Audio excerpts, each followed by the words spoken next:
KPBS On Demand is supported by UC San Diego's Art Power, presenting cellist Joshua Roman, performing from his album Immunity, alongside music by J.S. Bach and more. Sunday, June 22nd at UC San Diego's Epstein Family Amphitheater. Reserve your tickets at artpower.ucsd.edu. Good morning, I'm Debbie Cruz. It's Wednesday, October 11th. We'll tell you why UCSD Health is buying Alvarado Hospital. More on that next, but first, let's do the headlines. $3 million will soon go to a variety of groups working to help asylum seekers in the county. Board of Supervisors Chair Nora Vargas says about 13,000 migrants have arrived in the county since mid-September. Churches, charities, and NGOs have been providing them with food, water, and shelter. But they say they're stretched to the breaking point. Here's Father Scott Santa Rosa, the pastor of Our Lady of Guadalupe Church. We've helped the county keep 15 to 35 men off the streets each night. I believe the county's financial support at this time is absolutely in the best interest of the county. Vargas's office did not have immediate answers to questions about when the money will start going out and what organizations need to do to apply for it. Utility regulators have put off a decision on new solar rules for apartments, schools, and farms in the state. The California Public Utilities Commission is waiting until November 2nd to weigh in. It's the second time regulators have delayed considering the proposed rules. The new rules would not allow most multi-metered complexes to use the energy they generate. Instead, the rules require rooftop-generated electricity to be sold to the utility at wholesale prices and bought back at retail prices. Former baseball star Steve Garvey has entered the race for the late Dianne Feinstein's U.S. Senate seat. Garvey is a 74-year-old Republican who played 14 seasons with the LA Dodgers and 5 seasons with the Padres. He says he would focus on quality of life issues, public safety, and education. Some of the other candidates planning to run for Feinstein's seat are U.S. Representatives Katie Porter, Adam Schiff, and Barbara Lee, and GOP attorney Eric Early. From KPBS, you're listening to San Diego News Now. Stay with me for more of the local news you need. KPBS On Demand is supported by the San Diego County Toyota dealers, presenting the new 2025 Camry with refined design and performance. Visit your local Toyota dealer to learn more about all the features the new 2025 Camry offers. The San Diego County Toyota dealers. We make it easy.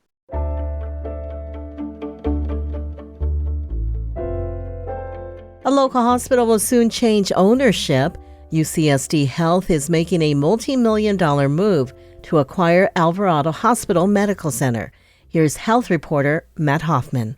UC San Diego Health is buying Alvarado Hospital near the college area for $200 million. UCSD Health already operates 2 hospitals in the county, but CEO Patty Mason says they need this third hospital because they're busy and running out of space. We've had very sustained growth and demand for services that really are we don't have the capacity for. So we've been looking for a while to see if there's a way to create capacity in the short term. Alvarado Hospital will bring on around 300 more beds, about 100 of which will be used for a behavioral health services expansion. UCSD Health is expected to take over operations there in mid-December. Existing staff will be offered jobs within the academic health system. Mason says about a quarter of their patients live in the eastern part of the county, and this allows for a closer option for them. Matt Hoffman, KPBS News. The Navy hospital ship Mercy is leaving San Diego on an annual humanitarian mission to the Western Pacific. Military reporter Andrew Dyer has more. The Mercy is impossible to miss in San Diego Bay. It's almost 900 feet long, and its white hull and red crosses stand out among the haze-gray destroyers and amphibs. Captain Jeff Feinberg is the commanding officer of the floating hospital. He says there's not much difference between mainland hospitals and the Mercy. The only piece of medical equipment that we are lacking is a MRI, because an MRI is a giant magnet, and this is a big steel box. In the Western Pacific, it will lead Pacific Partnership, a mission to help Pacific Island nations prepare for natural and man-made disasters. Really what we try to do is sort of build these partnerships and these communications in times of calm. So if there's a crisis, a humanitarian crisis or any other crisis, we're ready to respond. Over the next 4 months, Feinberg expects the crew to perform more than 450 surgeries and help train local healthcare workers. Andrew Dyer, KPBS News.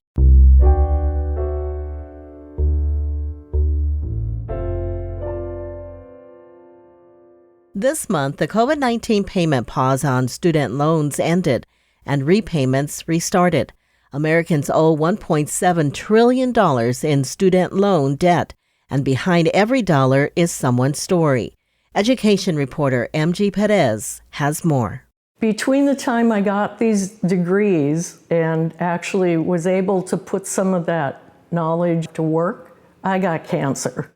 73-year-old Cindy Nelson is a breast cancer survivor.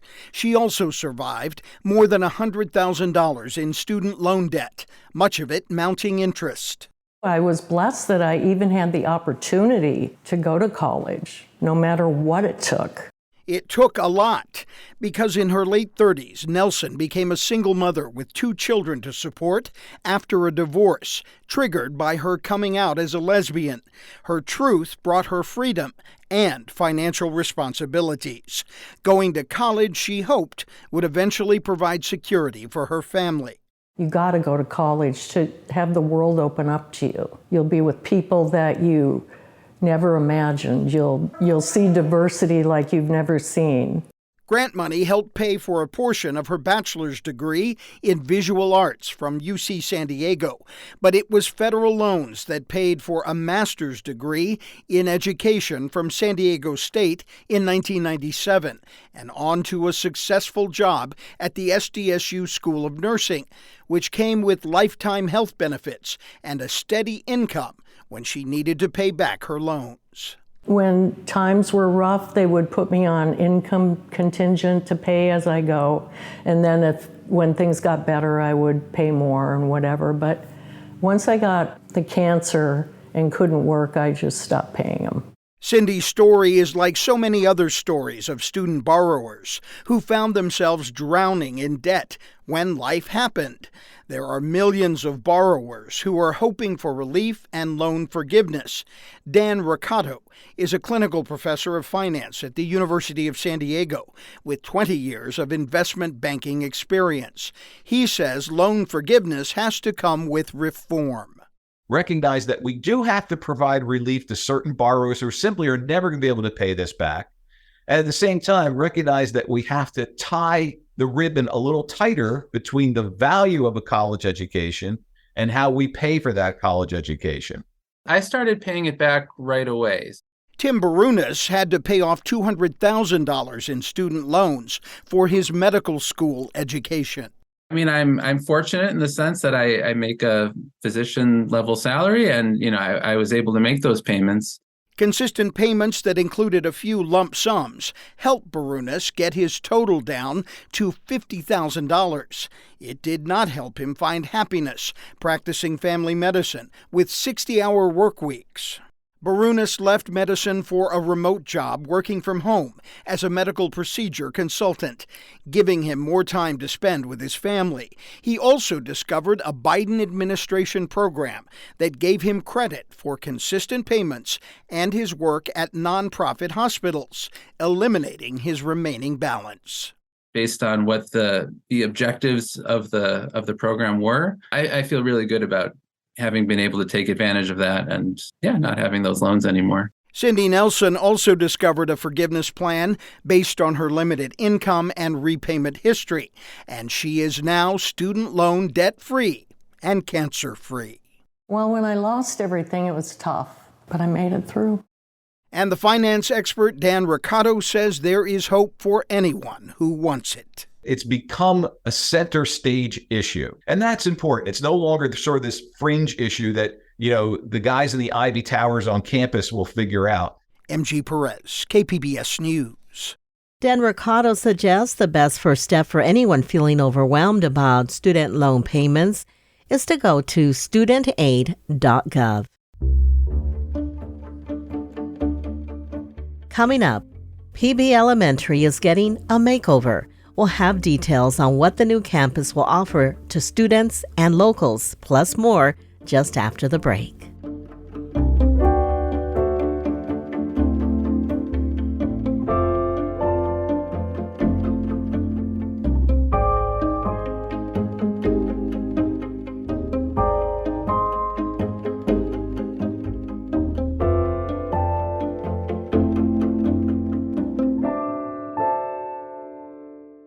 KPBS On Demand is supported by Latino Legacy Foundation, presenting their Storyteller series, Reach for the Stars with Ellen Ochoa, the first Latina astronaut, former NASA director, and San Diego native, Sunday, June 29th.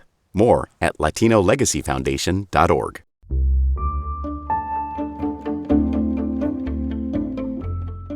It's National Coming Out Day. Reporter Katie Hyson spoke with San Diego City Councilmember Marni von Wilpert, who came out as a member of the LGBTQ+ community this summer. You're hoping to have maybe private, quiet conversations with folks. Instead, I came out in the New York Times.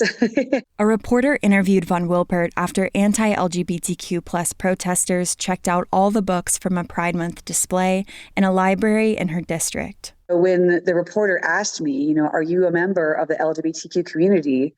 I don't want to hide it. Von Wilpert says the article prompted tough conversations with conservative family members who were supportive in the end, but that's not the case for everyone. Many homeless youth in San Diego are LGBTQ+ children who were evicted by their families.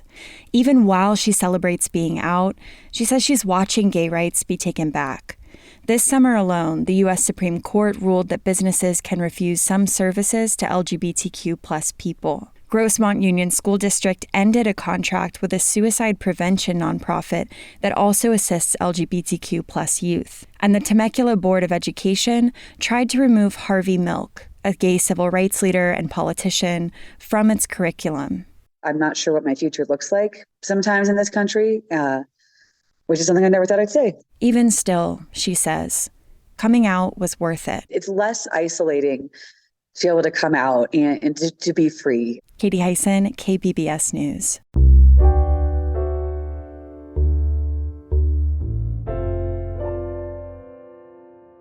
San Diego Unified has begun a complete renovation of the Pacific Beach Elementary School. Education reporter M.G. Perez tells us how it will benefit students and the neighborhood. Go ahead and scoop some dirt, lift it up. Students with their ceremonial shovels helped in the groundbreaking of a $21.7 million rebuilding and renovation of Pacific Beach Elementary. Voter-approved bond money is paying for the project that includes a new kindergarten building, state-of-the-art classrooms, collaborative workspaces, and upgraded facilities across the entire campus. San Diego Unified School Board trustee Cody Pedersen says 60-year-old buildings are coming down, as well as the temporary ones affectionately known as bungalows. We spent a lot of time in bungalows. Bungalows is a reality, and we really had to skimp on facilities. Well, now with this bond money, we're able to get high-quality facilities. The school's sports field will also be expanded to include a new track for area residents to use after school hours and on the weekends. M.G. Perez, KPBS News. That's it for the podcast today. As always, you can find more San Diego news online at kpbs.org. Join me again tomorrow for the day's top stories, plus a story about efforts to deliver Suboxone to addicts. I'm Debbie Cruz. Thanks for listening, and have a great Wednesday.